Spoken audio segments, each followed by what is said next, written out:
सत्यम scam. Just imagine कि आपने दिन रात मेहनत करके एक ऐसी कंपनी बनाई जो कुछ ही टाइम में कंट्री की 4th लार्जेस्ट कंपनी बन जाती है। इस दुनिया की largest IT company. Tata, Birla, Ambani, इन सब लोगों के साथ आपका भी नाम लिया जाता है।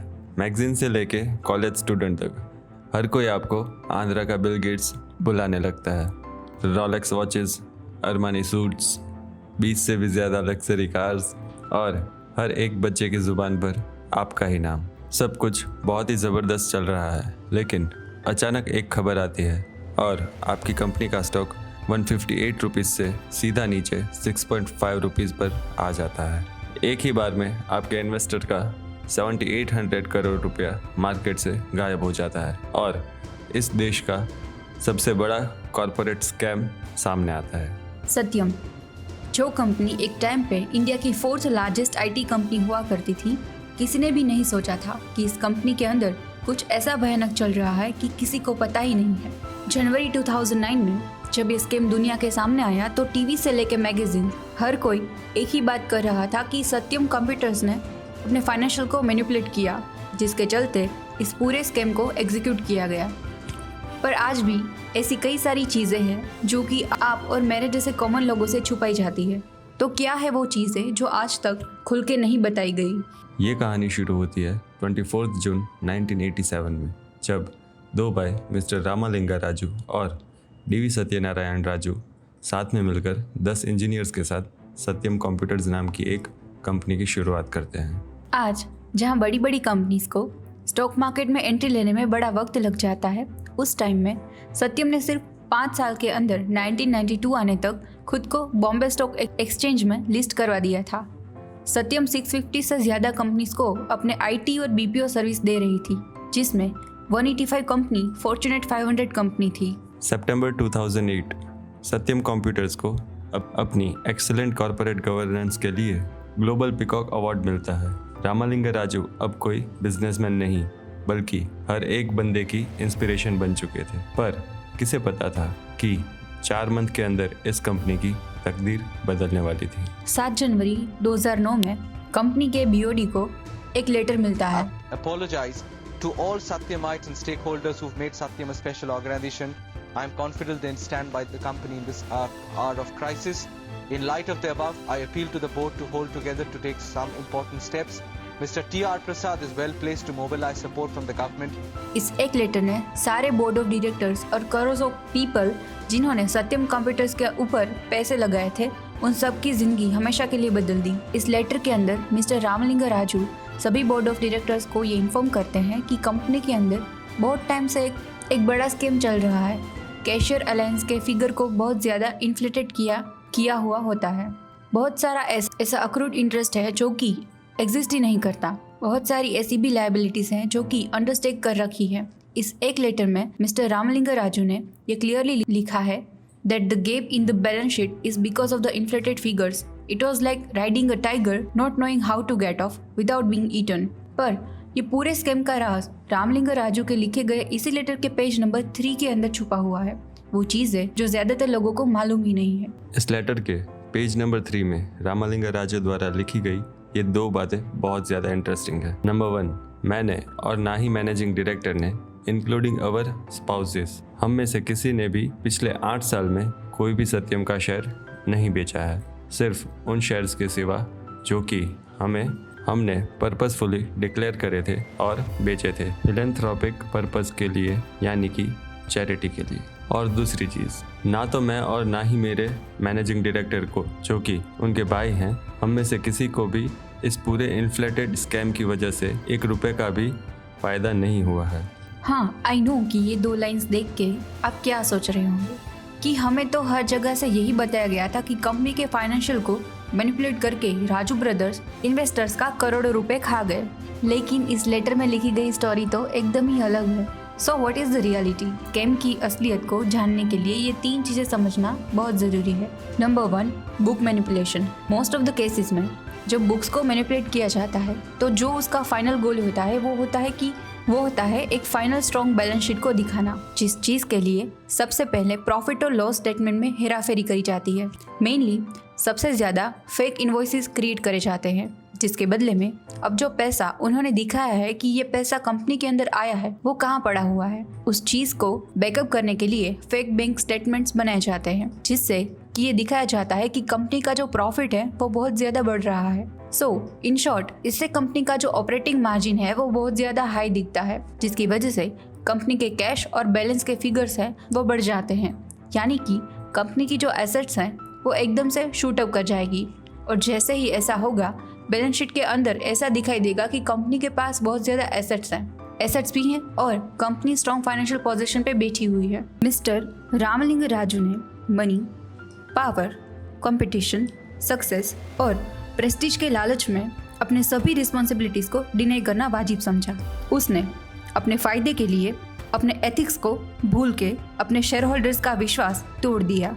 मिस्टर रामलिंगा राजू का बिहेवियर देख के वी कैन से कि कैसे एक कंपनी अपने खुद के बेनिफिट के लिए कॉर्पोरेट सोशल रिस्पॉन्सिबिलिटीज़ को भूल जाती है। मिस्टर रामलिंगा राजू ने बैंक बैलेंस के फिगर के साथ हेराफेरी करी थी, जिसमें actual cash and bank balance $1.04 billion था, लेकिन उसने बुक में $1.10 बिलियन शो किया।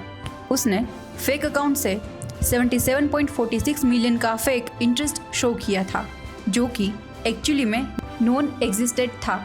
उसने अपनी लायबिलिटीज़ को $253.38 मिलियन शो किया, जबकि एक्चुअली में ये अमाउंट कहीं ज़्यादा थी। उसने ये भी माना कि सत्यम कंप्यूटर्स ने अपना रेवेन्यू 2700 करोड़ शो किया है, जबकि एक्चुअली में ये रेवेन्यू 2112 करोड़ था।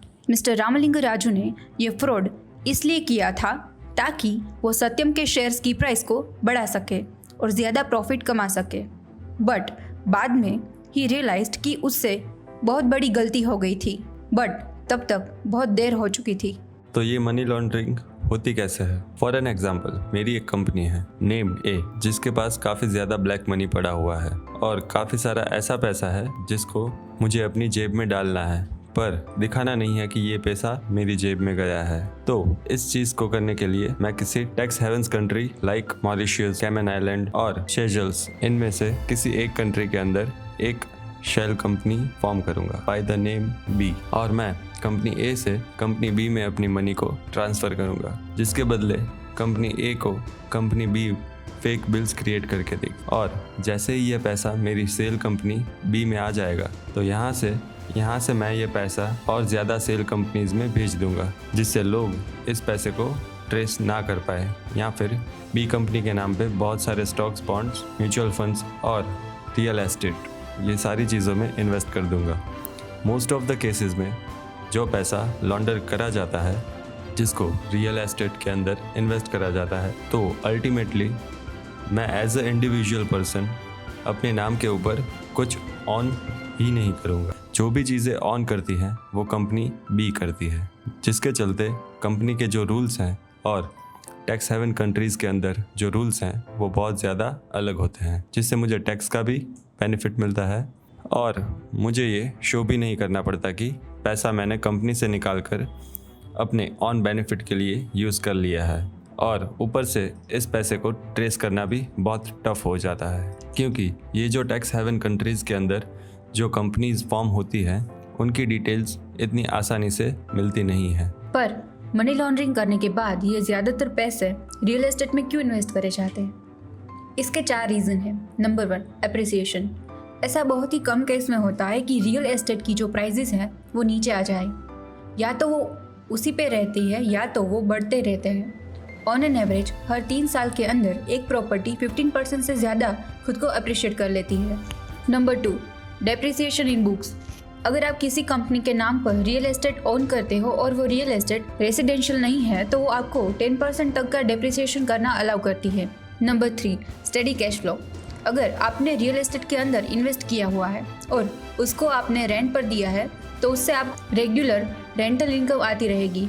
Number 4 and most important, in most of the cases आप रियल एस्टेट लेने के लिए बैंक से लोन ले सकते हो। फॉर एन एग्जाम्पल, अगर मुझे 1 करोड़ की प्रॉपर्टी को बाय करनी है, देन मैं 20% यानी कि 20 लाख रुपीज़ का डाउन पेमेंट देकर 80 लाख का लोन लेकर उस रियल एस्टेट बाय कर सकती हूँ। सो बेसिकली अगर मेरे पास रियल एस्टेट बाय करने के लिए 1 करोड़ कैश पड़ा हुआ है तो मैं बैंक की हेल्प लेकर 5 करोड़ की प्रॉपर्टी तक बाय कर सकती हूँ, क्योंकि मुझे डाउन पेमेंट तो 20 लाख की ही करनी पड़ेगी, बाकी का पैसा तो बैंक से देगी। Satyam scam book manipulation, money laundering और रियल एस्टेट का एक ऐसा कॉम्बिनेशन था जिसको ऐसे स्मार्ट तरीके से एग्जीक्यूट करा गया था। अगर रामलिंग राजू वो लेटर नहीं लिखते तो बहुत सालों तक ये स्कैम कभी सामने ही नहीं आता। And if is it so, तो रामलिंग राजू ने ये लेटर क्यों लिखा? खुद ही स्कैम करके खुद ही वर्ल्ड को शो कर दिया। इतने साल से कंपनी में ये सब चल रहा था और किसी भी इन्वेस्टर को खबर तक नहीं थी। ईयर 1987 में सत्यम कंप्यूटर्स को इनकॉर्पोरेट किया जाता है, जिसके ठीक 1 साल के बाद ईयर 1988 में मेटास प्रॉपर्टी की शुरुआत होती है। मेटास अगर आप सत्यम को उल्टा कर दो तो बनती है, जिसके बाद over the period of years mister Ramalinga Raju ने 353 और फेक सेल कंपनी बनाई, जो कि सिर्फ पेपर पर ही एग्जिस्ट करती थी, जिनके डायरेक्टर्स, उनके माली, उनके ड्राइवर्स, वो ड्राइवर्स के बच्चे और जाने किस किस को बना रखा था। मेटास प्रॉपर्टीज़ और इस शेल कंपनीज के थ्रू रामलिंग राजू ने बहुत सारी प्रॉपर्टीज़ को अग्रेसिवली बाय करना शुरू किया।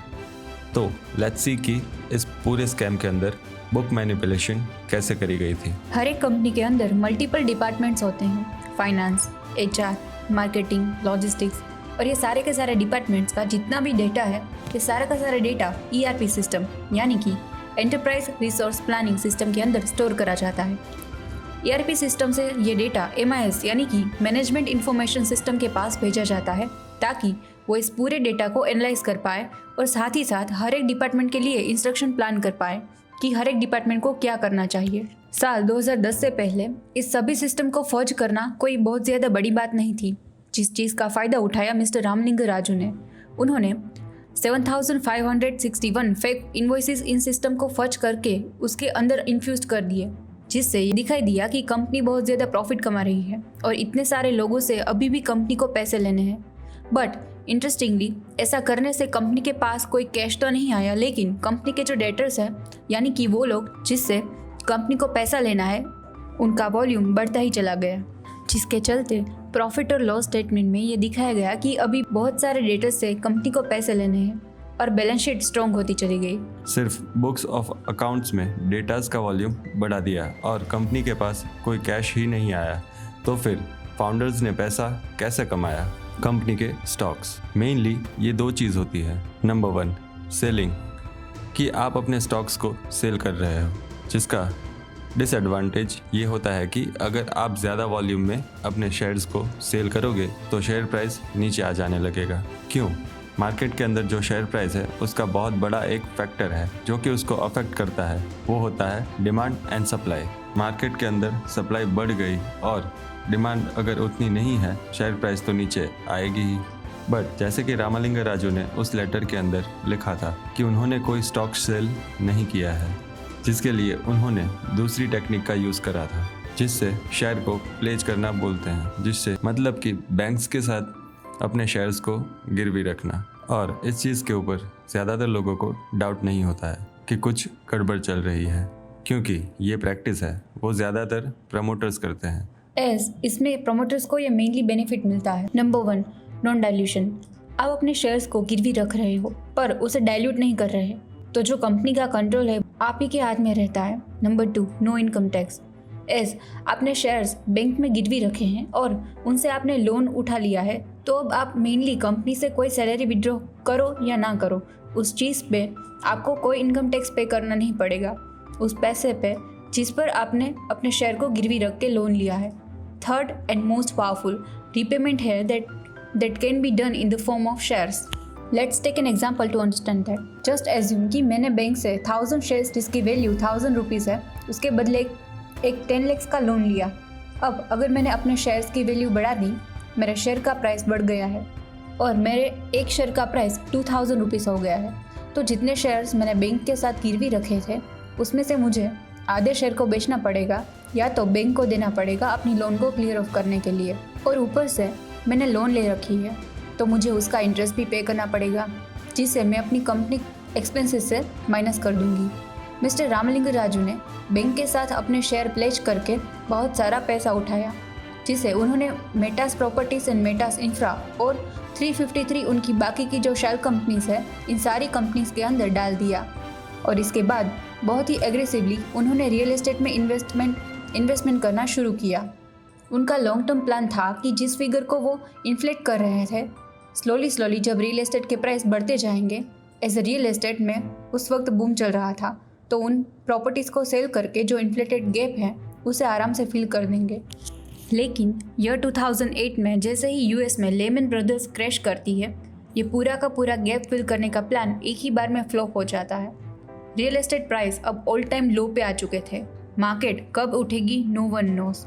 जिसे देखते मिस्टर रामलिंग राजू ने इस गैप को फिल करने का दूसरा प्लान बनाया। प्लान ये था कि उनकी मेन कंपनी सत्यम उनकी दूसरी real estate company Metas properties के अंदर 100% और मेटास इंफ्रा के अंदर 55% स्टेक को एक्वायर करे और ये पूरा ट्रांजैक्शन कैश में हुआ है ऐसा शो करा जाएगा। While in reality there will be no cash transaction. जो इन्फ्लेटेड कैश बैलेंस उन्होंने अपने स्टेटमेंट में दिखा रखे हैं उसे वो रिड्यूस कर देंगे। देन नोबडी विल नो कि उन्होंने क्या करा है। Absolute genius plan, but at the end of the day this plan also flops. Still mister Ramalinga Raju हार नहीं मानते और ऐसे बंदे के पास जाते हैं जिसके पास हर एक स्कैमर्स को जाना ही पड़ता है। हर्षद मेहता से लेके केतन पारेख, यस बैंक के राणा कपूर से लेके DHFL के कपिल वाधवान, हर कोई इस इंसान के पास जाता है जब भी स्कैम करता है। रामलिंग राजू DSP मेरे लॉन्च के हेमेंद्र कोठारी के पास जाते हैं और कहते हैं कि आप मेरी कंपनी सत्यम को एक्वायर कर लो, बट वो ऐसा करने से मना कर देते हैं। एंड फाइनली 7 जनवरी 2009 में मिस्टर रामलिंग राजू कंपनी के सभी डायरेक्टर्स को ये लेटर लिखते हैं, इस पूरे स्कैम का खुलासा करते हैं। पर ये लेटर लिख के सबको बताने की क्या ज़रूरत थी, वो इसे छुपा भी तो सकते थे। 9 अप्रैल 2015 रामलिंगन राजू और उनके भाई और 9 और लोग जो इस स्कैम के अंदर प्राइम इक्विटीज़ थे, उन्हें कोर्ट 7 साल की इम्प्रिजनमेंट सुनाती है।